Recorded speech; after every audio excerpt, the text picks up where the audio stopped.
All right, everybody, this is Zach Mullins from The Grip Show, and just going to get ready to do a video on these deep dish international plates. So these were the first pair of deep dish plates that I actually ever got my hands on when I got into, grip sport, or even considering lifting these plates, by the hub or pinching plates, whatever it may be. I had never really thought about that style of training. 45s were just 45s. You're loading them on a barbell, you're benching, you're deadlifting, whatever. So it wasn't until I got into grip sport that I actually started to pay more attention to a style of plates I was lifting, or different challenges I would seek out by trying to get, different dimensions of plates, different thicknesses, different spokes, the hubs on the center for hub lifting. And that's what a lot of this is going to be about, is hub lifting.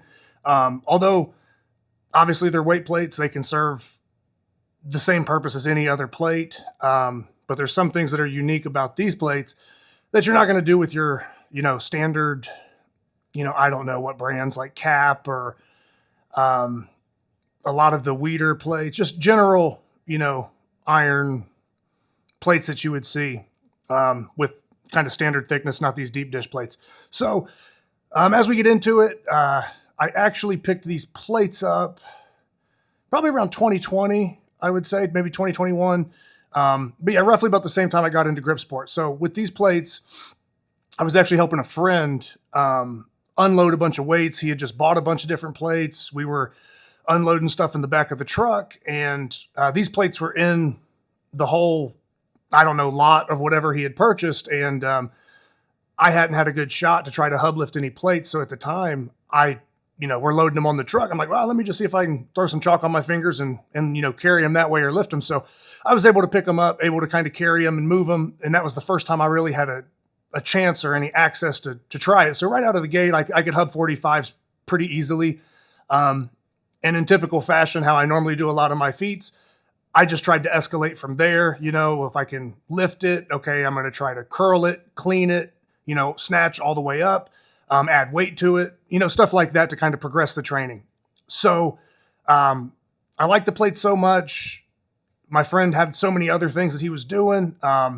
And I went ahead and asked him, I was like, hey, Dustin, can I have these plates? I'll buy them off of you, whatever. He said, no, you can just have them. So these 45-pound international deep dish plates are the first ones that I got that I could actually start doing hub lifts with, and kind of mixing them into combo lifts for grip strength and doing different feats of strength.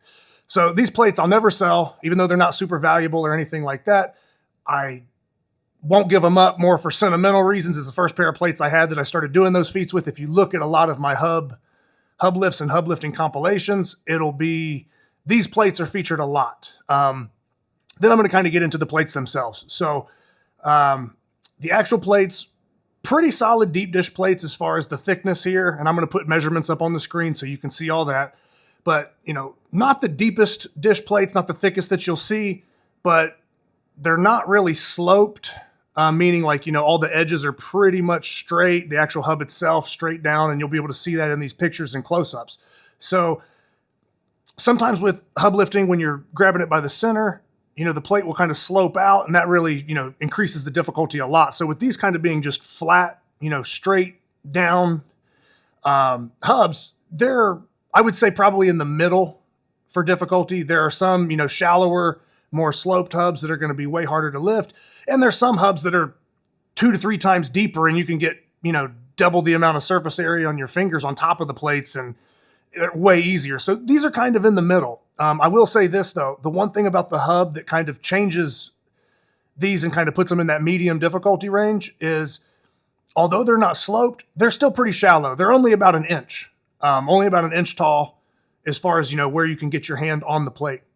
So that definitely makes it somewhat of a shallow hub, or getting towards the more shallow end of hub lifts. So with these plates, and this is getting down a rabbit hole, but, they have 3 spokes on them. Now, 3 spokes will change, where you can put your fingers and where your fingers kind of line up to get contact.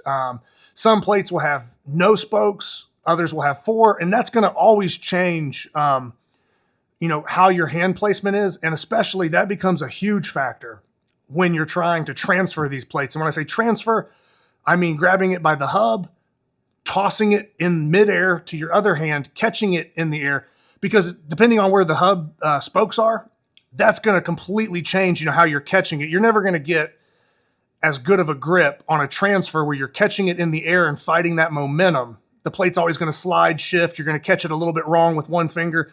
So you have to be, way stronger than the plate you're lifting to transfer it. That's something that starts becoming more and more advanced over time. So with these plates, I've transferred them with probably 7.5 pounds added, I think. I'm going to try to add as many videos as I can in here, but yeah, I've transferred these plates with weight added. I've added, just for regular deadlift. I've probably had, I think 310s is the most I've attempted on here. So I've lifted it, with 75 pounds total. So 30 pounds added to the 45-pound plate. And for these plates, that's a pretty significant number. I've competed and traveled all around the country. I wouldn't say that I am one of the best hub lifters when it comes to like a carabiner attachment. But when it comes to feats of strength with the actual plates, curling them, catching them, combo lifting them, I could probably hang with just about anybody. There might be a few people out there that could probably get me on just pure like raw power and lifting them. But if it came down to just a variety of hubs or in a hub medley, I'm going to always be right at the top with anybody. So getting into just some other things. I mean, I've done really long farmer's walks with these, curls, transfer into curls, snatching the plate all the way above your head. So the feats are never ending. And then I've also like transferred them and lifted heavy dumbbells or blobs and other things. So there's always a way to implement these into grip training or kind of indirectly train it, even if hub lifting's not your main focus. Even when I'm lifting bells and blobs or other weights that are much heavier or taxing your grip in a different way, I'll still be indirectly training these because I just kind of throw them in as part of the like freestyle feats or the combo lifts. So they're just real versatile, easy to mess with. And if you're ever finding a day where you can't hit your big maximal lifts, you can usually come down and kind of do some cool stuff with this and still get a sort of a consolation prize for the training session. But yeah, some other things I will mention. 3 spokes, very flat hub, but kind of shallow at about 1 inch. Not the deepest plates as far as, deep dish go. But they're just a really good style of plate. And this is one other thing I will mention. They have the bullseye on them. Some international plates don't have this bullseye. Other ones will have the bullseye. They are stamped Canada. You'll be able to see that in the close-ups of the hub itself. So they are stamped in Canada. I assume that's where they're made. I'm not a vintage weights expert, more of a lifter. But yeah, I think they're made in Canada, or at least they're stamped Canada. Some people seek these out for the bullseye on the back. I don't know the difference between the bullseye plates and the non-bullseye plates. But yeah, and I do have a pair of deep dish 35s, but I'll maybe save those for another video with different feats because I don't use them for the same hub lifts and things. I train with those a different way. But I do have a couple pairs of these style plates, these being the only 45s though. And just a couple side notes I want to get into on hub lifting. I'm going to have videos and highlights of some of the stuff that I've done with these plates and kind of mix that into this video. But things I want you to kind of look at as the viewer is when you see me do a hub lift, it will always be from the floor. It will always be flat. I bring that up because whenever I'm messing with these plates, you get into a lot of different feats. You'll see people trying to hub lift, do things, and it's perfectly fine to, maybe lift it off of a pad for training reasons, or maybe it's good to front load the plate slightly more to take some of the pressure off your thumb and sort of incrementally, lift the plate level. So I'm not saying that those aren't valid training methods, but one thing that really gets on my nerves when I watch people that think they're strong at lifting hubs and they're not is they will lift off of a squishy pad about this high. And what that allows you to do is that allows you to already start to tilt the plate in a way that you could never tilt it like that on the floor because you're not going to move the earth or like these stall mats I'm sitting on. You're not going to just dent into the earth and get that optimal angle to take pressure off your thumb. So the higher the plate's lifted and the squishier the pad is and the more the plates are loaded to the front, the more that person can tilt the hub and then lift it that way. And that's just them kind of compensating for having a weak thumb. If their thumb was strong enough, they should be able to lift it level. So these are things that get on my nerves because you'll see people add weight to a plate for a hub lift and they'll stack 20 pounds on the front. And that puts all the weight into the fingers. So your 4 fingers are hanging underneath the hub and the plate's tilted down like this. It's no longer the same lift. And the thumb's not even hardly getting hit at all. As long as the thumb is just semi-attached to the hub, the weight's probably going to come up. But if you ask that person to evenly distribute the weights around the plate, lift it completely from a hard surface on the ground and just bring it up. Now, once you break ground, there might be like a natural tilt or a natural angle, but you should have to earn that, in my opinion. And like I said, I'm not knocking it as a training method, but you can't lift plates off of, inch-high crash pads and stuff like that, tilt it all the way up, front load the hell out of it, and then bring it up real quick and drop it and be like, oh man, I'm a great hub lifter. I'm doing this better than anybody. You're not. And that's my thing for a lot of the influencer types, these people that are just gym lifters that won't do this stuff in front of people. They won't actually travel and compete, or they hide out in their own little pockets and, I don't know, seek more internet follows and likes, but they don't really have the skill of a lot of us better grip people, is they'll manipulate these feats and get a lot of people online thinking they're better than they are. But what you won't see them do is travel to competitions where stuff like this is contested, and you're not going to see them ever go head to head with the best in the sport, same day, same time on the same stuff. You won't see it.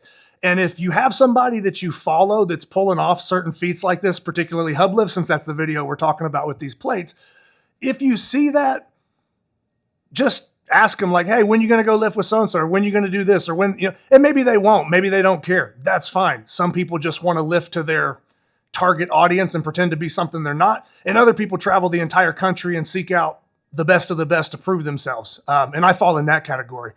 So you're never going to get any goofy feats or manipulation of the plates where I'm front loading it. I'm not lifting it level. It's not being lifted from the floor. And I know it seems like I'm going on a tangent with this, but you have to understand that in anything you do in life, there's a right way to do it. There's a proper way. And then there's a more advanced way. And there's an art form to it. Everything is a science when it comes down to lifting and just mechanical leverages, all that stuff. So the best of the best, you will start to see these little things where, oh, why is that person always lifting off a crash pad? Why is this person lifting off the floor? And to those who know what they're looking at, you're going to be able to tell who's who's what level. And these are some things that should be able to help you kind of sort out, is that person legit? Are they as strong as this video makes them appear to be? And if you find somebody that, is hub lifting flat level from the floor, they're curling it, they're cleaning it, they're adding weight to it, they're transferring it, they're picking up other stuff, you can guarantee that that person is not faking anything. They're not stacking the deck in their favor. They're legit. So like I said, I know this is about the plates. It's about hub lifting with these plates, but I just wanted to kind of throw that out there for anybody who maybe sees people picking plates up and doesn't quite know what they're looking at, or they sort of see all this as equal. Like, oh, they're just picking up plates from the center. Watch how level the plates are. Watch how much they're pre-tilting off the ground if they're not lifting from the ground. That stuff matters. So keep an eye out for that. And that's probably about all I have to say as far as what you're watching and the technique of plates. More things I've done with these 45s, transferred them with 200-pound inch dumbbells, pinched 45 single hand and, curled or cleaned them on the opposite side. I think I did a lift recently where I picked up a 190-pound inch dumbbell, so about 18 pounds heavier than the actual Thomas inch. Picked that up, and I cleaned one of these 45s at the same time while I suitcased a 190-pound dumbbell on my offside. So that's kind of how I implement these in training, is I kind of use them as a secondary piece to add difficulty to other stuff that I've already kind of mastered, or I just try to up the difficulty to new heights with this. And so that's probably it for this little hub lifting video. You're going to get to see close-ups of the plates. You're going to get to see close-ups of the lift. And next time you see people lifting, start looking at what the size of the hub is, how deep the hub is, how they start, where they lift, how they do it. And then you're going to have a better idea of what you're actually looking at or how difficult that plate might really be. Not all 45s are equal. Not all 45s actually weigh 45 pounds. And not all hub lifts are equal. And not all hub lifts with weight added are equal. You know, so you get the point. Just keep an eye out for the style of plate and the style of lifter. And if you're interested in this style of training or improving your grip, the more you can key in on these things, that's going to lead you in the right direction of who you should be following, who you should be listening to when it comes to improving grip strength or being the best of the best. So don't fall for people with half the knowledge, half the skill, and they have double the followers. They might not be as good as you think. And from there, I'll just end by saying these international plates, still one of my favorites, still kind of my go-to, like default plate. I have plates like the York deep dish, Marcy deep dish, what else? Fuller deep dish. I even have Elite FTS deep dish, Hall plates as I look around. Yeah, I have, 4 or 5 different sets, probably more than that, of plates that I could hub.